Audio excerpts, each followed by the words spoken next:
Hello, friends, and welcome to episode 403 of the Crate and Crowbar.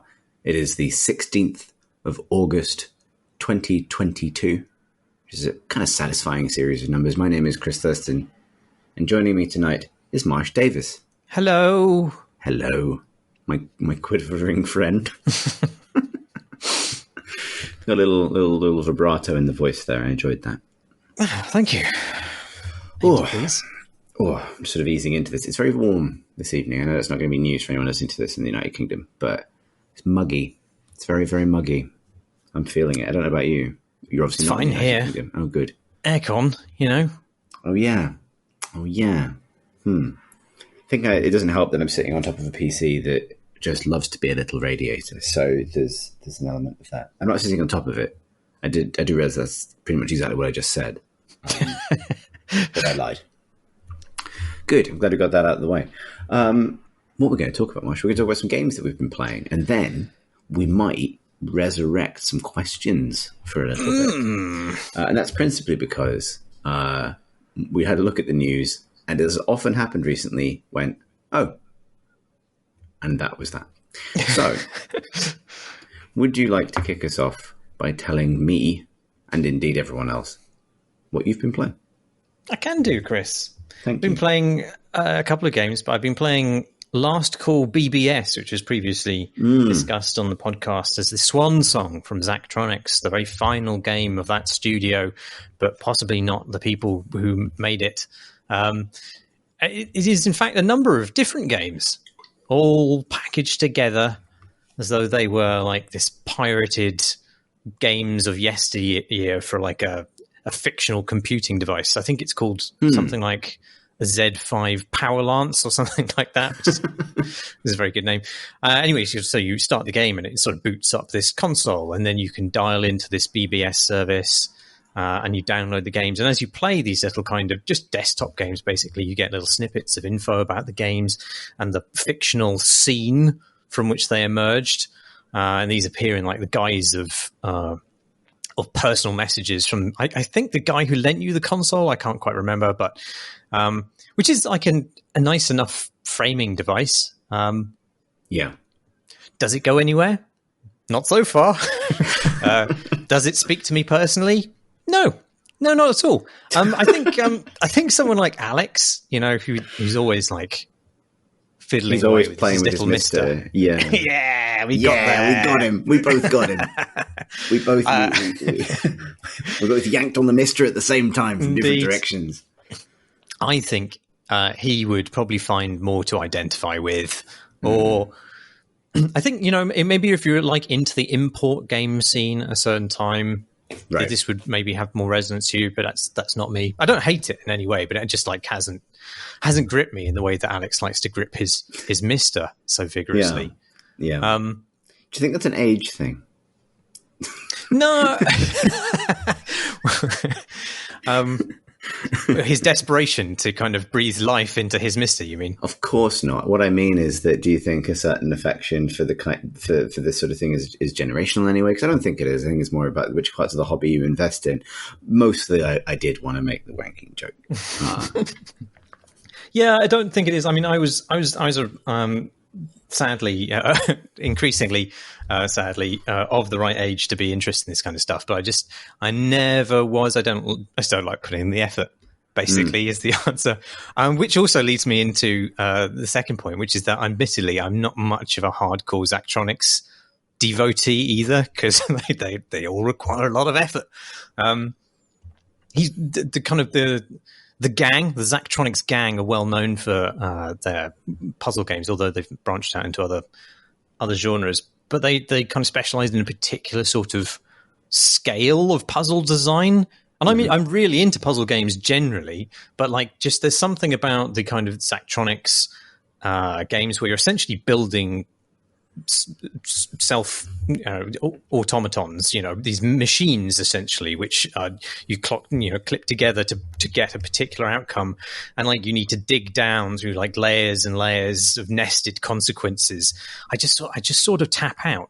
Whereas it's weird because I will happily spend the exact same amount of time just staring inertly at a block puzzle I cannot solve.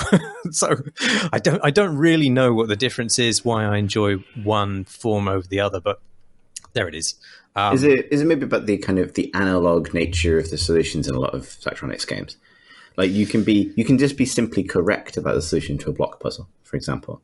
I always found that with Zachtronics, it was that the skill ceiling was so high that I found it daunting, right?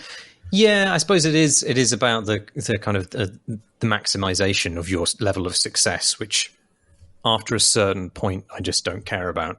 Yeah, I like it to be digital, I suppose. Success, ding, or failure, but like kind of success of one of a million gradients. It's just a little too difficult for me to perceive the victory in that, especially as I will never get the higher grades of those levels of success, I suppose is the answer. I suppose that's kind of not to spin off from. I actually would like to hear about what this game is particularly, but that's kind of helped me articulate something, because I really, really admire all of the Zachtronics games, but I always feel like I'm not. I certainly don't necessarily attach to them in the way that, as you say, a lot of our friends do. Like obviously, you mentioned Alex's desperate attachment to his Mister, but it's also worth pointing out that Tom Francis, for example, is somebody who I think loves to optimize the system and finds a lot of benefit out of the Zachtronics mode. I think for me, that feels like work, where puzzles generally are some fun combination of teasing out your brain, prompting kind of problem solving or prompting interesting thoughts, and tidying, right? You kind of, you solve, you organize, you put away, you shuffle the pieces into place, you create the correct pattern, and the puzzle is done, right? Whether that's like a Sokobond game or a Tetris or a crossword, right? Like there are all sorts of variants of the same thing. And I really admire the way that Zachtronics have traditionally created these kind of sandboxes for intellectual investment in an abstract, invented problem. That seems like an amazing use of games as a medium. I admire it a lot. But it is also a continual reminder of how smart I'm not, which other games are better at tricking me into feeling good about than Zachtronics games traditionally are. I have a sort of a wanky thesis that I know I've said on the podcast before, which is that puzzles are problems that want you to solve them. And so when you play a puzzle game, which is like a Sokobon, it's not designed really to confound you. It's designed to lead you to a realization and a growth. Whereas I feel like Zachtronics games present you with something and just go, well, that's going to be hard for you, isn't it? And you're like, yes, that does seem egregiously difficult. And I don't feel after a certain point that they're really that interested in your success, unlike maybe Alan Hazelden game. I do think though that there's like it. I think you and I are basically of a personality type where we find that not necessarily hostile, but a little bit like, well. It's sort of, there's something confrontational about it, I suppose. Whereas, like, I'm aware that there's a large audience of people for whom that's really, really inviting. Like, I think about this a lot, like creating, like, over the years that I was working on Hack Mode, and we would create really, really obtuse puzzles for the community to solve. And, obviously there were moments where people would get frustrated or kind of stuck, or the whole community would get stuck on something for a while. But there was also a real deep, passionate interest in cracking that problem open one way or another. And so I think that the sort of the dynamics, I actually agree. I think it's a very nice way of putting it, that a puzzle wants you to solve it, but it can also support you by denying you that. You know what I mean? It can also support you by pushing that satisfaction of finishing the puzzle further and further away, or by adding complexity to it, or by really leading you to astray. And I think there's a really interesting balance to be found where what is difficult enough to count versus you're just being a dick, which is certainly, well, what I will say, has never really occurred to me as an issue with electronics games because of the more analog kind of sandboxy kind of problem space, right? You don't necessarily have that thing of like, oh, now you're just being an asshole, right? Which you do get with more constructed feeling puzzles, crosswords, and so on, where it's like, oh, come on. You know what I mean? That feeling. Yeah. And so I can also understand that side of it as well, that like, for me, that mountain of sort of analog problem solving feels like work, but I can understand why other people it feels like traction, right? There's no staring at the screen. The sandbox element also encourages a certain amount of play, whereas incredibly difficult digital solutions do not, to the same degree, I think. So that there is, I'm not criticizing the style of design. I think there's absolutely a place for it, and people really enjoy it. It just personally doesn't gratify me in this exact same way that other puzzle games do. But there are actual other kinds of puzzle games in this compilation. There are definitely the sorts of big machine building games here too. I think 2 or 3 of them, which I didn't expect to immediately adore and don't. One of which is just completely unfathomable to me. Like, intentionally, its UI and purpose is opaque. And knowing what kind of game it probably turned out to be, I have to say I haven't really persisted in trying to discover what that is. But there are a bunch of other games here of different kinds that I do quite like. There's 2 kinds of solitaire. Hell yeah. You know, I know, wild stuff. One of them which is just regular solitaire, and one of which is a bit more like Free Cell, where you can move. You can only move like a card from one stack to another if you can place it on a card of the same kind. And the idea is to eventually have the deck divided up into stacks of 4 identical cards. And you also have a certain number of free cells in which you can stack cards for free. And the harder game you choose, the fewer of those free cells you have. It is okay. But the game I like most is it's called Dungeons and Diagrams, and it's sort of like somewhere between Minesweeper and Sudoku. You have a grid, and at the side of the grid are numbers which tell you how many wall tiles can be placed in a given row, and the aim is to draw a dungeon layout obeying those numbers and various other rules, like all the negative space of the dungeon must connect. There are monsters which are like marked on the grid from the get-go. Monsters always sit in dead ends, and dead ends always contain monsters. And there's some other rules for like the space you need to put around chests and the size of corridors in general. And all of those constraints mean that there is a fun logic puzzle there.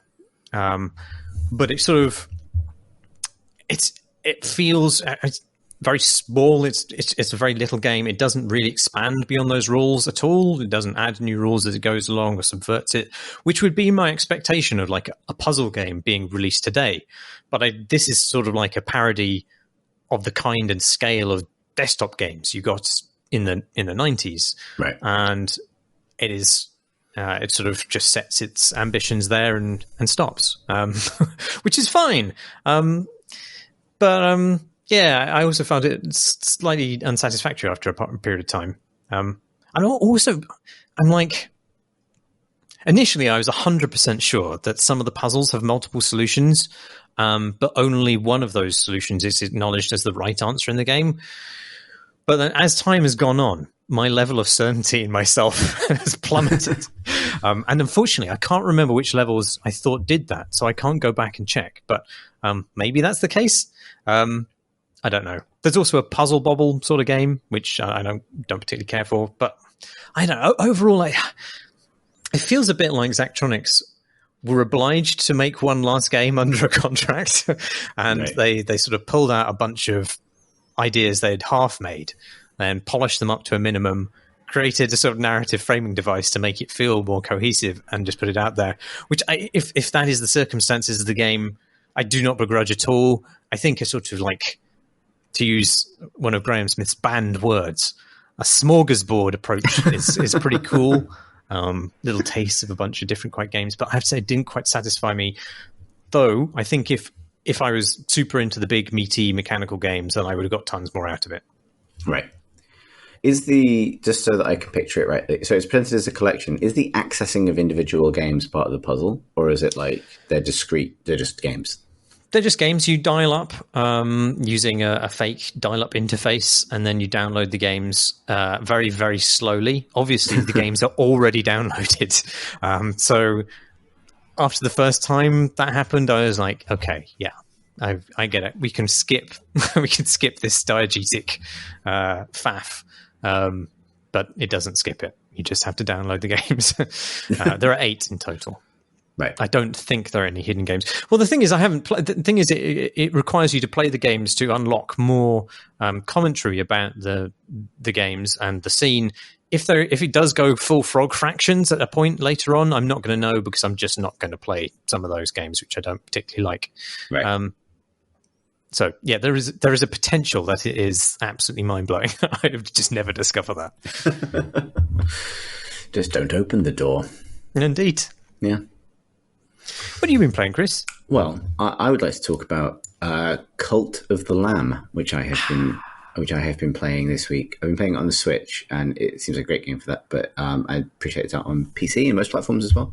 Now, I want to caveat this by saying I've hit I wasn't sure when exactly to kind of say this in the course of talking about the game.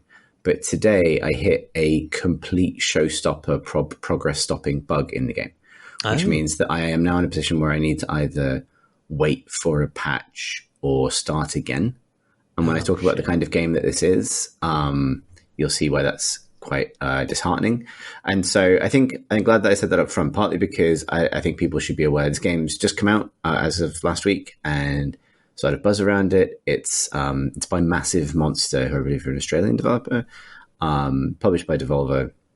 And obviously I'll talk about what it is, but I do think it's presented in an incredibly polished way, but it does have obviously the odd rough edge. In my case, I'll talk about the point that I got to, but it's been a bit of a real shame, because I like it enough that I might simply restart and hope I don't hit the same bug again. But having looked it up, I've seen that there are actually a number of effectively issues with its event scripting, particularly around things like tutorials, locking you in particular parts of the game, and with no reconcilable solution from within the game itself. So put that as a caveat in front of this, that it probably needs a bit of a pass to catch stuff like this.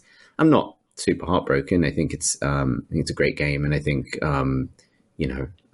going to be very worthwhile. But there you go. That's the warning. And it also means that I had really hoped to get to a certain point before talking about it on the podcast today, which I cannot get to for reasons. So we'll talk about it. So as I crack into this, I'm going to quite literally now just open a tin G&T, because apparently that's what I'm going to be, how I'm going to explain this. So forgive me this noise. Gratifying, I thought. Let's talk about Cult of the Lamb. So Cult of the Lamb is I would describe it, I know it can be a bit lazy to describe games as a combination of other games, but I think the elements in play here are pretty clear. It's a roguelike with elements of, I would say, both Binding of Isaac and Hades, with elements of choice and kind of branching pathways, familiar from lots of games, FTL, Inscription, Slay the Spire, etc. It is also kind of like a Stardew Valley or an Animal Crossing game, but building up a base, in this case, building up a cult. It's called Cult of the Lamb, and it stars it's set in a sort of dark fantasy, sort of, slightly kind of Lovecraftian or kind of cosmic horror fantasy world, populated by happy, smiling, little, slightly grotesque animal people, who I would describe as sort of existing on the spectrum between Animal Crossing being the most obvious comparison, but the way they move and their big eyes and big heads and the constant smiling and bobbing around makes them feel more like Peppa Pig characters to me. Imagine, if you will, a dark Peppa Pig. And at the beginning of the game, You are a lamb. Obviously, all the different people are different animals, basically different little anthropomorphic animals. You are a little lamb, and the first thing you do is waddle yourself over for sacrifice. It turns out there are 4 kind of malign old gods in the world, or these bishops, and they are in the business of killing all of the lambs because a lamb is prophesied to free the 5th god. And this is opening sequence stuff, so it's obviously not a spoiler. You are executed, sacrificed, go down into the underworld and meet this 5th god, who then sends you back sticks a crown on your head and sends you back as their kind of emissary and tasks you with starting a pretty grim cult in their name. And from there, kind of heading off to assassinate these 4 other kind of demigods and free this basically trapped sort of Lovecraftian cat monster that's trapped beneath the world. And in the course of doing this, so the kind of the runs themselves are basically dungeon runs through the domains of these varying different gods. I've been playing on Switch, obviously, so I've got an analog stick, but it's not grid based. It's like a kind of free roaming isometric sort of action hack and slash dungeon crawler with a heavy melee focus, which is sort of to me what separates it from Binding of Isaac, which is a game that would otherwise be a lot like. And makes it feel more like Hades in some ways. Basically, you have a fast dodge roll, and you have a melee strike and some combos with that, and then a bit later you get like a magical ranged attack. And it really is kind of that simple. It's kind of room based, so you're kind of proceeding from room to room. Each room will have its own kind of encounter or set of creatures in it through a kind of a given dungeon, and a run will normally be like 4 dungeons and a boss fight. You do 3 boss fights and you unlock the big beat the god boss fight for a given area, and that's actually where I got when I got permanently blocked. Now, between runs, so in the course of these runs, you're gathering loads of resources, you're killing monsters, you're also gathering followers, who are these little animal people who will be like either trapped, or you can actually recruit certain enemy characters, and they'll be kind of trapped and shivering and quivering. One thing I should say, I probably should have said already, the game is absolutely fucking gorgeous. It is an extraordinary looking sort of game. It's a combination of sort of isometric, sort of semi-3D environments, and really expressive cartoon art, which I think in this context it's not quite like Cuphead levels of like, holy shit, look at the investment in this cartoon art, but it's also not miles off. And as I'll get into, a game with this many generative elements and dynamic elements, that's really impressive. Like, you think about something like Cuphead as being like kind of a bit of a pinnacle of how you can push 2D art and animation in a game, but it's also very crafted, right? Like, every scene is very carefully concepted and conceived. This is doing a huge amount with random elements, like so much so that you can kind of, pick loads of different variations for all the different characters you meet. You can swap things in and out. A ton is done with sort of what is clearly like eyes and mouth overlays on varying different animal models, but it's really effective. And there are so many, just tons of great animations, and the environments are really beautiful as well.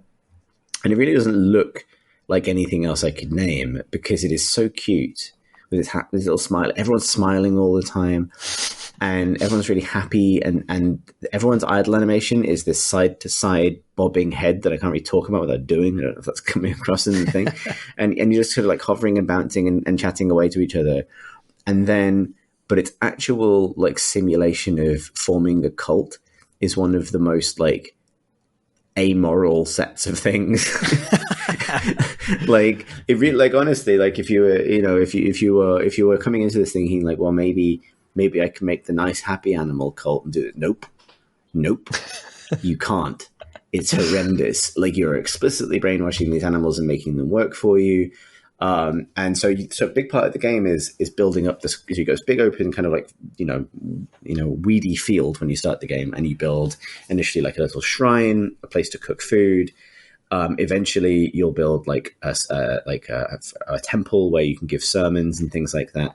And you gain all of these cultists, and they all have their own internalized needs and desires and things and behaviors, and you assign them to jobs. It's actually quite a full-fledged management game as well as the dungeon crawler. Huh. It really is, and what that comes with is like a ton of busy work, because you have to You have to feed them, which means you're gathering food either by gathering them in your base or having people assigned to it from farming, or in the course of your dungeon runs, which you then have to create into meals. And you can then, as I say, farm. You watering those plants. You can, fertilize the plants. And so there are tons of different resources. There's tons of different progression trees. You might assign cultists to worship at your shrine, which gains this kind of devotion resource. But that is distinct from each cultist's individual feeling about you, which is also a bar, or your progress enacting these kind of edicts across the cult as a whole.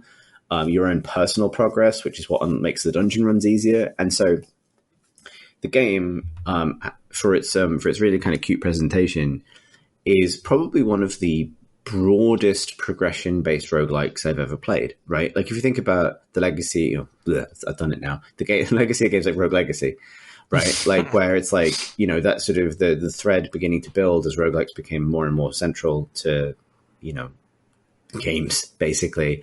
Yeah. Where as we built much more firmly towards these games being effectively progression games, right? Like they're fundamentally about progressing a tech tree or several tech trees to make your runs easier, and about the tension between the difficulty of your run and how much progress it buys you towards making the runs easier, right? And I appreciate that's where things like the roguelite come from, but these games are now all over the place. Hades is one of these, Dead Cells is one of these.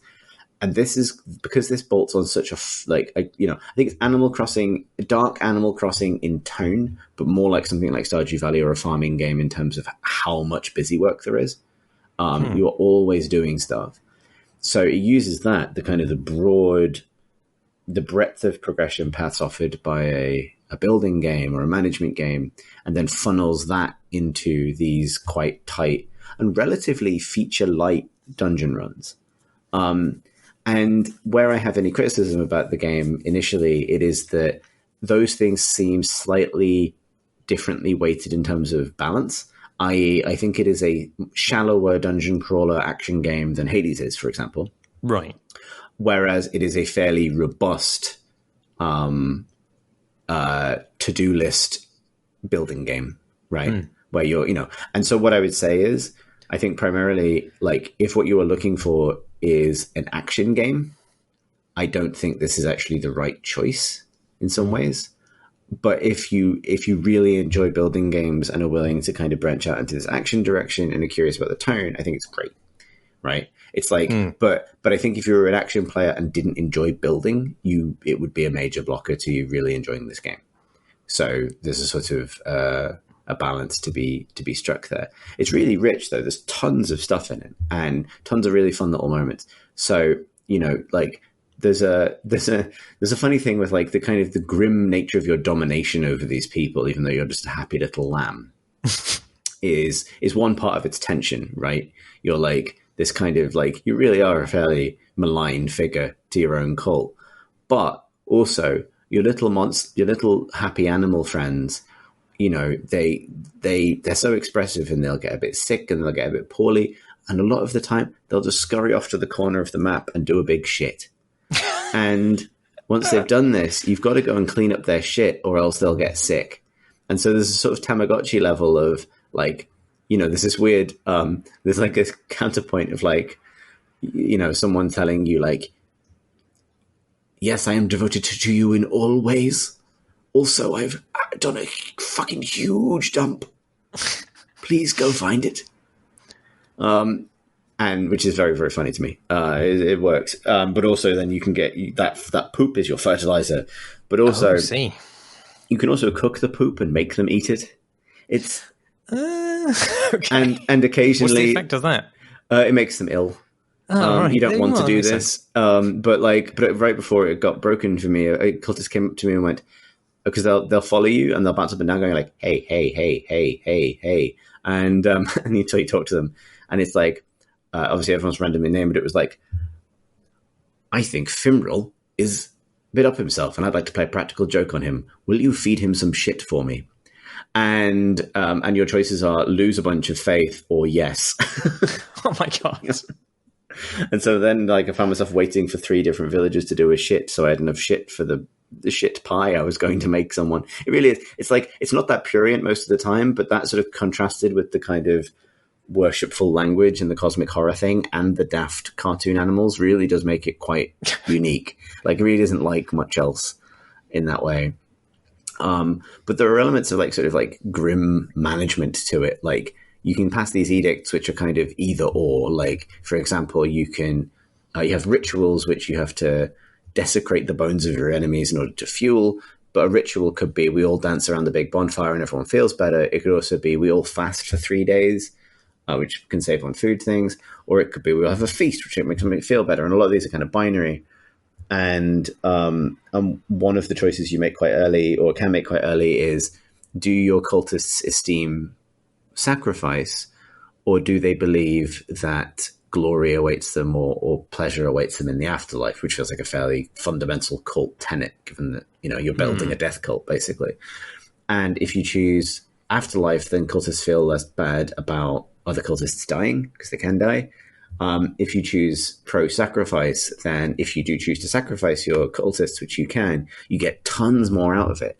And I went for that, and now you should find yourself eyeing all these little animal people saying, like, who has enough of a balance of negative traits that I am just going to sacrifice them?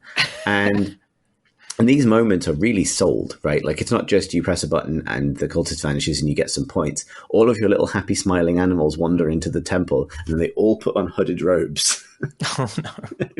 And the one who's chosen to be sacrificed, then you pick who's being sacrificed. And so the one who's being sacrificed lowers the hood again and wanders in the middle, still happy and bouncing around.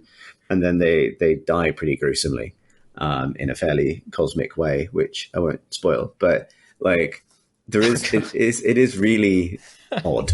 It's a very, very odd game, but I am really kind of enjoying it so far. And I think partly because it's got the building element does give it that kind of like, I'm just going to tinker with this. And also there's lots of the decorations you can do. You can customize your little build and things like that. I haven't had the sort of like, it has, in terms of the runs themselves, you can kind of gather tarot cards, which add modifiers to your abilities. All this will be very familiar to people who are familiar with these kinds of games. It's very similar to Hades, I guess, or Binding of Isaac, in that, you know, I had a very successful run where at the start of the game, I randomly got a dagger that can poison people. So every time I hit them, I have a chance to poison them.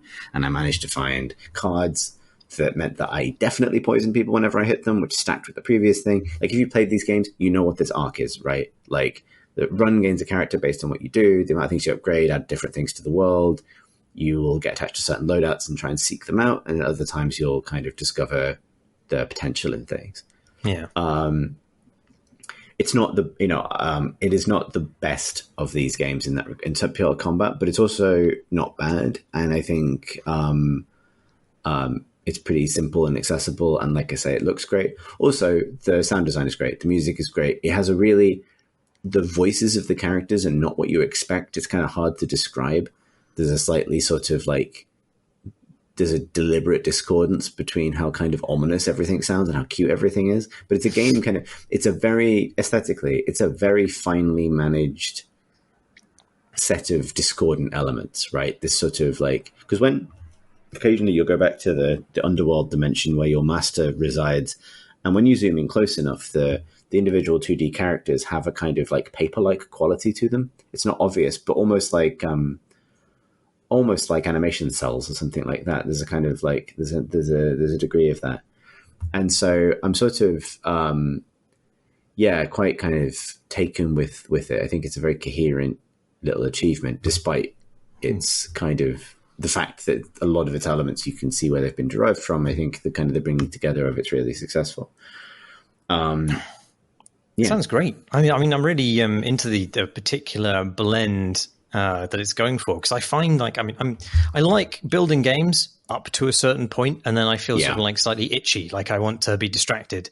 And I like action roguelikes up to a certain point, and then I feel like the feedback loop is just a little sort of too tight in Ouroboros. You know, I want my kind of success in combat to feed into some other thing that is also going to kind of grow.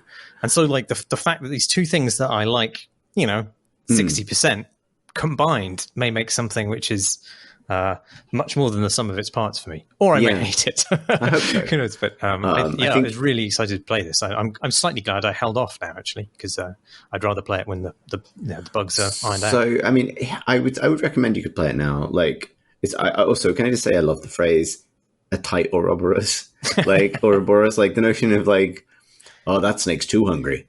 Like, oh.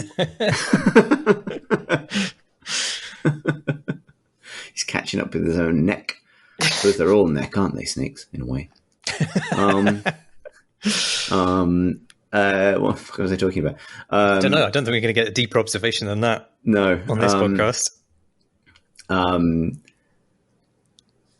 So, yeah, but like, there's always kind of like, yeah, so I'm really enjoying it aesthetically. So the issue I've hit is, I think the issues I've heard of is one where it doesn't acknowledge that certain bosses have died, but doesn't let you retry them. So it's that kind of thing.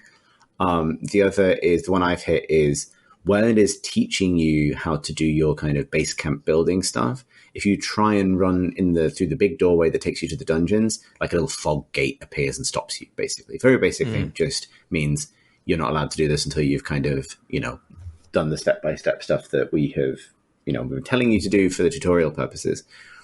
It turns out there's a bug which I have hit where sometimes if you have any objectives in your base, like a villager's asked you to do something or something like that, then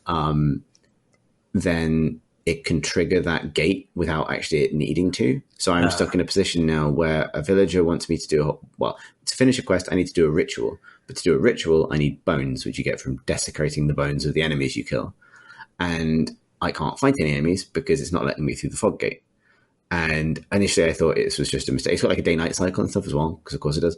And so I was like, but actually, as it turns out, nope, it's just a showstopper bug. So I'll see how I feel about like starting again. Part of me is sort of tempted because like I'm probably like 3 or 4 hours in, which feels like a big investment, but it's right on the cusp, isn't it? It's on the cusp where like I could probably pass this off as time to finesse what I'd previously done. And that I understand the game better than I did when I start. I could lay out my base slightly differently or something. You know what I mean? Something like that. And I could probably blitz through it. So it's something that I am not as someone who can bounce quite quickly off a game nowadays. I'm not immediately like going, well, that's a wrap on Cult of the Lamb for me on the basis of hitting such a kind of thing. Big issue. But I also at the same time would not blame people for waiting until maybe it's had at least one patch. But it's only been out less than a week. I suspect there'll be like a patch fairly soon that is this, the kind of save rescuing thing, I would hope. But we'll see. Yes, it's very good. Very good. I'm excited to play it. And you're playing it on your Switch, did you say? I am, yeah. Interesting. I recently dug out my Switch from the back of a box, so I felt really guilty as I blew all the inch of dust off it. So maybe I'll shell out. Yeah, I'm finding some slowdown issues on Switch. I don't know if that's my Switch or Switch generally, but it feels like a pad game to me one way or another, whether you're playing it on PC or not, just because of the kind of analog movement. But your mileage may be different to mine. But yeah, could be. I like it a lot. Good animations. Like you're playing such this cute little character, and when half the time when you do a summon or teleport somewhere, it's got this great animation that occurs in different variants where like their eyes will roll back in their head and go red, and blood starts streaming down their face, and they just start floating and shaking, and then something will happen, and it's such a great transition. I love me a daft Satanism. I mean, probably all forms, but yeah, particularly that. Like, just the fact that the logo has in some contexts, like a bunch of inverted crucifixes in it. Like it is sort of like pushing it in ways that I think is really fun, given how charming it otherwise is. It feels like it would be easy to go halfway with a kind of satanic Animal Crossing, which is a weird sentence, but I've said it now. And I like that they haven't been afraid to be grotesque. So yeah, I will definitely play it. Maybe not this week, but soon. Yeah. And for the rest of your life. Sorry, I don't know why I ended up in Casablanca there. Sure. You've been playing something else, I believe, Mash. I have. I also really like it. Somewhat surprisingly, Hard West 2. It's called. I didn't play Hard West 1, and this is not to be confused with Weird West, which we both played and talked about recently. And that game maybe should have been more like this game, which is to say fully turn-based rather than like a really heavily systemic, incoherent real-time shit show faff. simulator. Yeah. Yeah. But it's weird how it's weird how similar these games are. G&T, you monster. They're both set in this like occult version of the West. This one's in a slightly worse written version.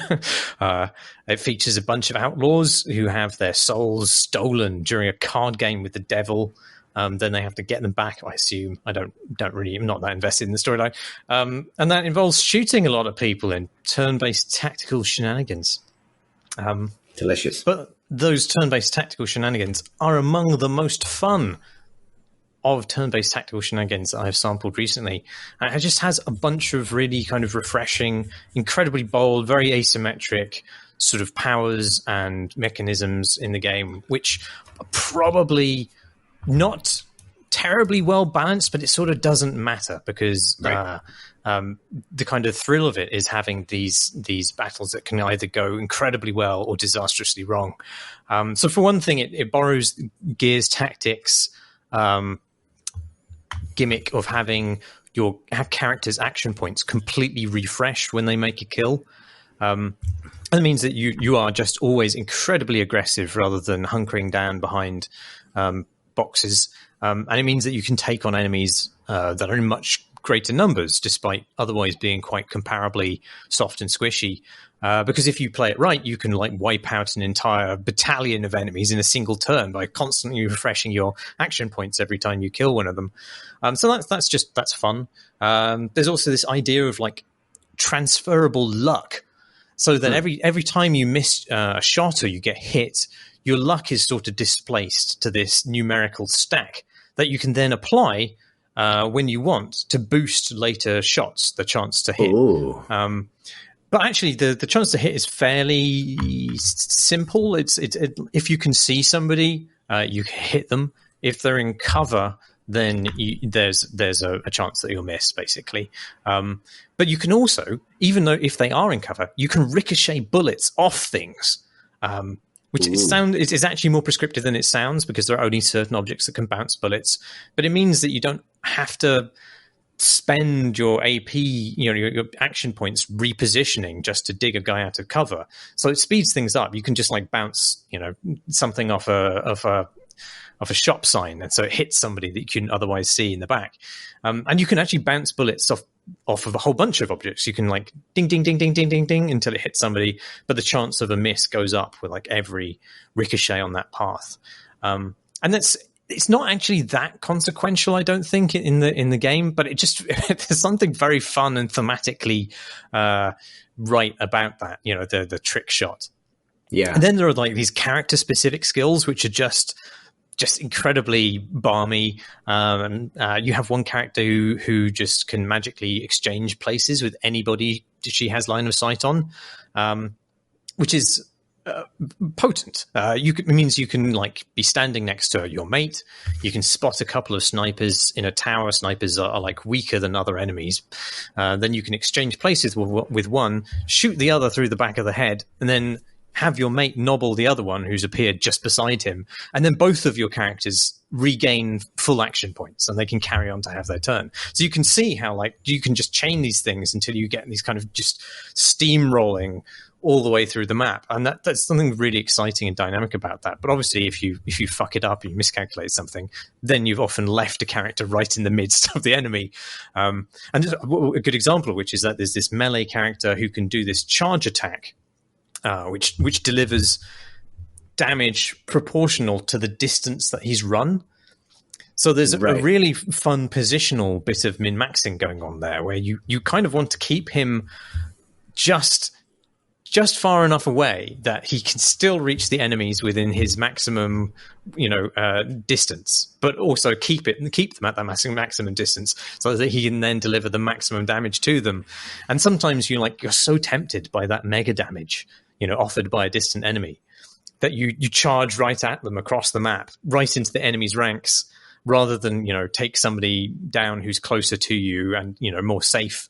And so then this character, this melee character, just ends up right in the middle of the enemy camp, surrounded on all sides, but usually with like all of his action points refreshed because you've just murdered somebody. And it just feels incredibly thematically apt, as well as being exciting. There's lots of cool things like that. There's another character who can deal out damage to every enemy within line of sight. And that's proportional to the amount of damage he's already taken during that confrontation. So like working out when to use him is another fun but obviously high risk strategy. And it just feels like the game is just constantly giving you these handing you these sticks of dynamite and daring you to let the wick burn all the way down. That's cool. Dope. It is dope. It's also got an upgrade tree, which is fun in itself. Like one of the most enjoyable upgrade trees in a game. And I mean that like not because the upgrades themselves are particularly interesting, but because the whole thing is sort of styled after poker hands. So you earn playing cards as you go through the game, and then you can choose which character's hand you put them in. And so each card has its own effects, like, the 9 of clubs or whatever has a +2 to movement or whatever. But it also has like a separate value as being part of that poker hand. So if you put 3 of a kind in one character's hand, then it unlocks this bunch of powers up to the value of that hand. And then of course, you're juggling these cards between characters and trying to work out what is the most, for all of the characters you have, what are the best hands that you can make for everybody without kind of giving somebody too little, giving somebody too much, because, you can easily sink a lot of cards into one character and give them an amazing hand, but then you don't spread the benefit across your party. And that's tricky because then sometimes, like I have a problem right now with one of my characters is just really unbelievably fucking slow in comparison to everybody else. I just basically have to leave him behind. But it's very kind of exciting to play with. That's super cool. Yeah, I don't know that there's that much else about the game to kind of recommend it. Like I'm not really into the overworld map, which lets you kind of move between fights and have like these little multiple choice story prompts.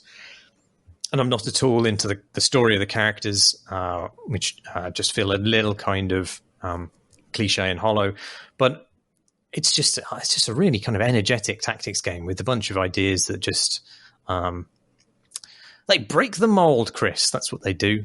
They break the mold and they bring joyous excess to each battle.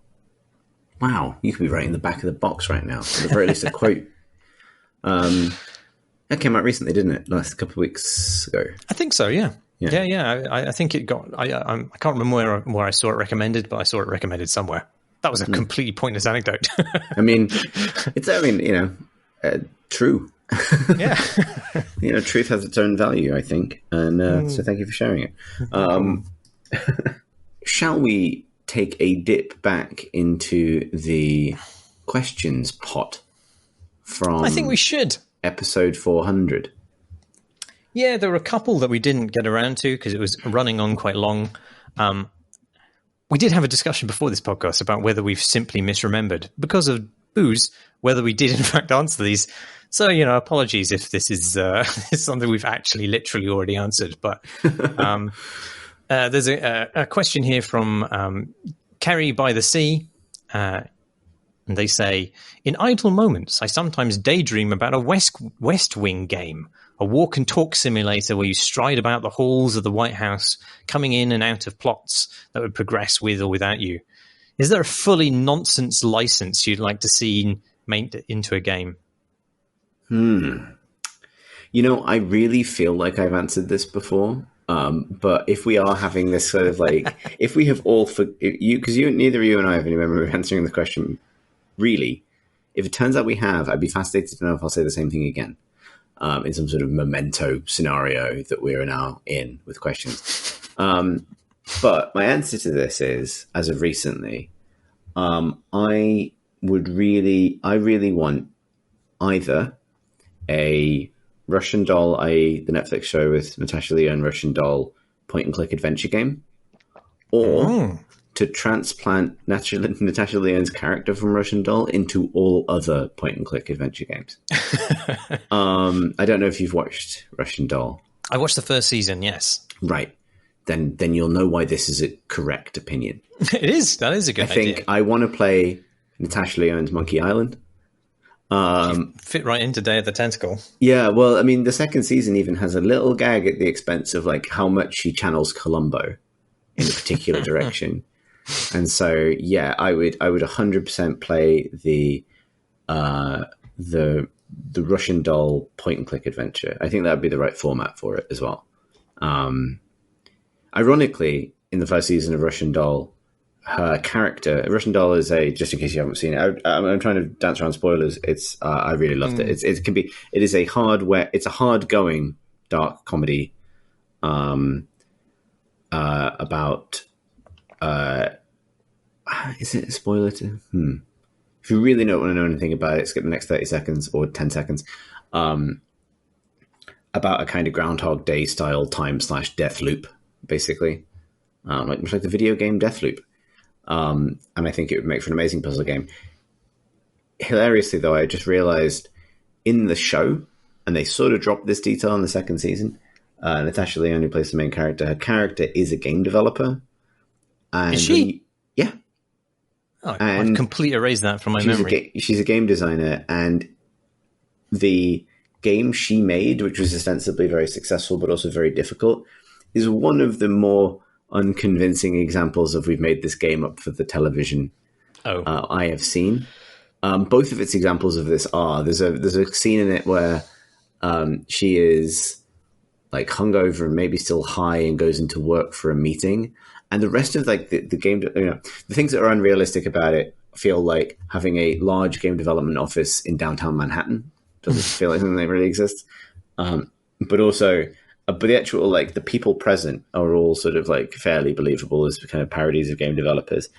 But there's a problem with the game. It doesn't work. And only drunk, half-wasted Columbo Natasha Lyonne can solve it. But the problem is that a green-on-black wireframe of a human has stopped running, like, stopped physically running.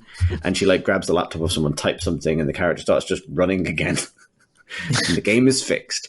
So, ironically, I want to play the Russian Doll game, but not the game that's in Russian Doll. But if they actually made it, I would play it. So maybe the answer is yes. How about you? I think you can make a great game out of Gentleman Jack, which is a TV series I'm slightly obsessed with. You'd have a sort of visual novel dating game layer to it, where you manage your social status in the 19th century through like dialogue and seduction of noble ladies and conceal your lesbian affairs.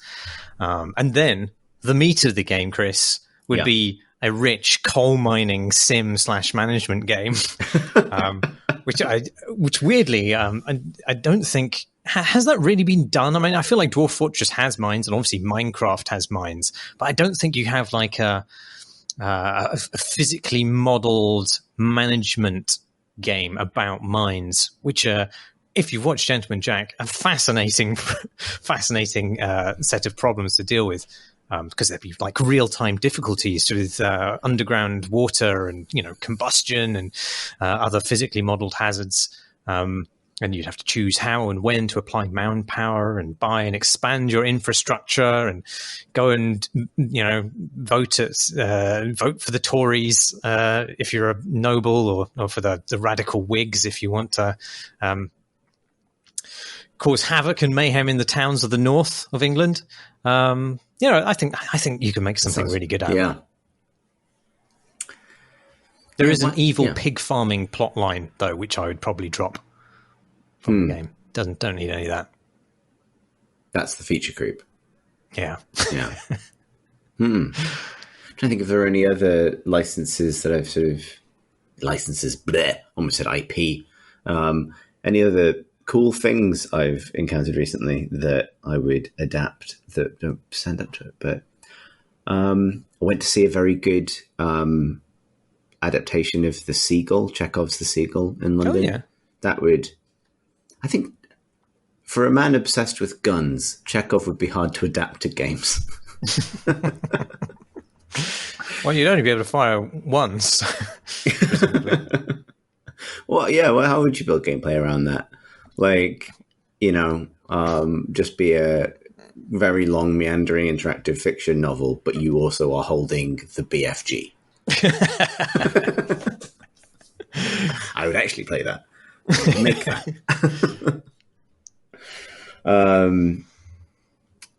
Yeah, I don't know if I necessarily have a video game connection to that, other than theatre's good, isn't it? It was nice to be back in that world. Oh, yeah. I haven't been to theatre in a long, long time. Yeah, because of a pandemic, among other reasons. But yeah, no, I think we've solved the Chekhov game problem. Would you like another question? Yeah, go for it. This one from Mr. Wonko makes more sense when you realise that it was sent for the episode 400. It says, HTTP status code 400 means bad request. What feature request for a game would likely be rejected as a bad request, but you think would actually make the game better? It kind of depends on the game, to me. What were your thoughts on this? Well, so this is a completely unrealistic pie-in-the-sky answer, but I would love instanced versions of service games. So, I mean, to some extent, this does exist for Minecraft, and I think it's sort of happening for WoW now, but, that only really happens because they are two of the biggest games of all time, and I know this is wildly out of scope way to deal with reboarding players who skipped a month or a year of updates or whatever to a live service game. But, like, those players, I am myself one, find it so difficult once you got left behind by the meta to get back on something. And I think that's actually worse to get back into a thing than it is to onboard completely naive players, because there's this sort of feeling of familiarity which is betrayed by the game. Like, you get back in and you have all this residual muscle memory, or like your reptile brain strategy is sort of like kicking back in, but then it's just confounded to fuck by all the changes, and that feels so much worse than just being pig ignorant, which is obviously how I come to most games normally. And then so I'd have this magical game test to see the last played session, and then say, hey, it's been a while, we're going to matchmake you only with players in an instance of the game, timestamped to within a month or two of when you last played. And as you play more, you can choose, if you wish, to advance through patches towards the current date or not. Maybe you just like to play in a particular stable version of the meta in perpetuity.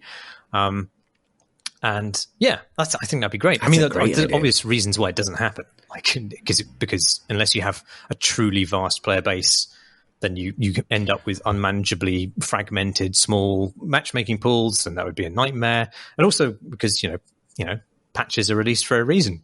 So, it don't just add new content. So you need to have a workforce constantly laboring to patch but not otherwise change branches of the game, every branch of the game, to ensure they were stable and secure, which is obviously literally impossible, and an absolute bullshit ask. But wouldn't it be cool if it happened? It's interesting though, isn't it? Because this is the sort of game we can enjoy in, let's say, a hypothetical post-singularity AI-dominated future where we're all plugged into the machines, being fed our version of reality to appease us, right? Yeah. That seems good. Like, an AI could handle this, probably. That's my thought. You know what I mean? And it prompts an interesting dimension on what it means to cater to the needs of individual players. Because, like, from a developer's point of view, you kind of almost don't want to expose that information because you don't want good, up-to-date, recent information. Which of your patches was actually the most popular? Yeah. Where would players dial the clock back to if they actually had a choice? Because that, I don't know what you do with the information other than feel bad, right? If it's anything other than the present.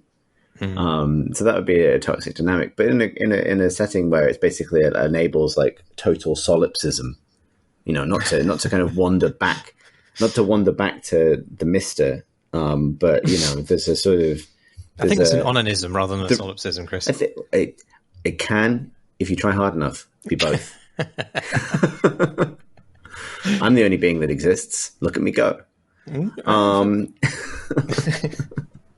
It's actually given me a thought as well for like this is helped unlock what a truly unreasonable request looks like for me, I think. Because you're right, it's something that would require a huge amount of manpower and largely be to the detriment of everyone else playing the game. I would like the ability to play competitive games that have skill-based matchmaking or MMR, but tell the game whether I would like an easy, medium, maybe just use the Nando's scale for like how difficult a game I'm looking for. Do I want hot? Do I want medium? Do I want mango and lime? Because I'm a little bit drunk and I just want to feel like I'm good at Destiny PvP. And give me the ability to be matched with, for my MMR, to be matched into an environment where I'm going to get what I want, right? Rather than, because MMR systems and matchmaking systems are caught between two binaries, right? One of them, one half is balance, which actually nobody likes because if a game is fair, it's hard, basically. And imbalance, which also nobody likes because it means you absolutely cannot judge the value of your successes or the meanings of your failures, right? Did you win because that person has only just started playing? Did you lose because that person's played 20 times more than you? You don't know unless there's some other visible indicator, like through a profile or something like that. And both of these things make people unhappy because fundamentally, yes, you discover competitive games just seem to make people unhappy, but I love them anyway. And there's a debate that's been around for a while. Actually, I think I mostly encounter it via the Destiny community, which obviously I play a lot of Destiny. Destiny example is actually an incredible example of what you were just saying about. Yes, it is technically, I think, harder to onboard returning players than new players. Destiny 2, one of my favorite games, is currently in the position of being terrible at both. So good for them. But they always had this tension. They're reintroducing skill-based matchmaking, but they've always had this tension where players on the whole tend to call out for skill-based matchmaking, and then when it's there, there's an element of like, oof, this is no longer as breezy as I thought it was, right? Also, crucially, I find this really interesting. There is a strong pushback against skill-based matchmaking, traditionally from content creators and YouTubers. Oh yes, yeah, because, I remember this with furore about this a couple of months ago. Yeah, because their channels, their livelihoods in some cases are built on being able to dunk on other people.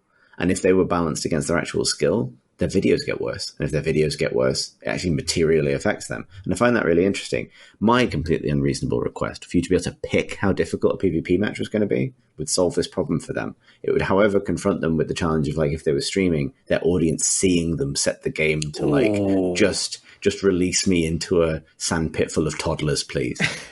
Like... Yeah, I like that. Yeah. I think that would be, yeah. Because I mean, this is the personality test. I think I would pick difficult sometimes. Particularly if you scaled, like, my potential rewards against this, like any other difficulty level, maybe it's not such a bad idea.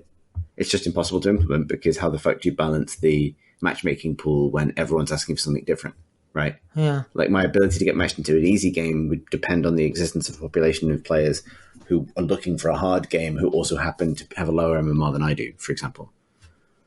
Yeah. I'm surprised. So people, when they're faced with something truly fair, don't like it. I mean, I assume that I would feel okay with a 50-50 win ratio. You'd assume so, but people, I think it's a consequence of the kind of, it's like the visceral presentation of something versus its reality. Like, I'll put it this way, or there's no such thing as 50-50 satisfaction would be the other way of putting it. Right. Like, I was playing some sort of like competitive Destiny PvP the other day, actually, because the top end PvP stuff's called Trials of Osiris, and there's like occasionally they'll open up like what they call the freelance queue where you can queue solo. Normally you have to go in with a whole team, and obviously you do love if you love the game for its own sake, you do love the close games. But do you know what the best close games are? The ones you win. Yes. And like, we had a close game and I managed to clutch the final round and win a 3v1. And, that felt fucking amazing. I had a proper like little fist bump with myself moment, which is simply we're not. What do I mean? Punch the air. That's what I meant. You know what I mean? Yeah. There's a genuine kind of thrill to it. If I'd lost in that moment, I would have felt worse because the game had gone to because it's like first to 5 wins and it was like matched 4-4 match point and I won it. I'm the fucking king. I feel brilliant. Look at my big flaming gun. And then, but had I lost at that moment, knowing that both of my teammates are dead and spectating me, I would have felt shit, right? It's the high risk, high reward thing. And obviously that's an outcome of balance. And even in a 50-50% scenario, one where I suspect, maybe it's not just me, people tend to dwell more on negative experience than positive ones anyway. It's never quite balanced, right? That 50-50 is never going to exist emotionally. It can exist literally in terms of the win rate, but I think a 50-50 win rate probably actually is experienced negatively by most people. I think a nice solid 70-30 just makes you feel good about yourself. And there's nothing wrong with that. There is for everyone else, but not for me. And apparently we've interpreted this question as like just making an enormously selfish decision about the game. But that's, nothing wrong with that. Well, there is, but yeah. Certainly your true skill rating should be ameliorated by your blood alcohol level. I think that's only fair. Yeah, I'd accept that as a, like you have to do like I'm not sure how you would test that in digital thing. Maybe they just incorporate like a typing of the dead style like mini game. And, there are great rewards for doing it well. So you're disincentivized from just fucking it up on purpose, but also you only get to do it like once a day or something like that. So you log in at 11 o'clock, you just come back from the pub, you're ready to play some PvP for some reason. It makes you do a typing mini game, and then it's like, you're wasted. Let us just usher you in. Again, though, in the dystopian future, this will be a lot easier because the computer will know where you've been and what you've done. It will know what your blood alcohol, the little watch you're wearing will have told it already that you're in no state. And it can lower you gently into a warm, mediocre bath to wallow about in. Strava will have been watching you as you drew circles on the map as you passed your home 3 times because you're too shit-faced to walk through the gate. Yeah, right. Or is like, it'll watch you think about going home and then watch you wander into a chicken shop. And you'll be like, yeah. Good. Those are the 2 questions that I thought we should revisit. There may be more, but I didn't make a note of them. So yeah, I suppose it might be worth saying that I think we're sort of having now had almost a year break from questions. I think I personally am open to answering them. Our questions mailbox lately has, and that's not to say that we will kind of necessarily bring it back as a full section. I think, and I don't want to kind of make a commitment on behalf of other podders, where it's just the 2 of us, but I do like kind of the things that it prompts. It just, we had definitely hit a point where we were struggling to answer a lot of the questions we were being asked, honestly. So yeah, at the moment, the questions inbox is largely press releases. So the alternative is we do dramatic readings of press releases, and no one wants that. And also, please don't mail in to say that you want that. I already regret saying it.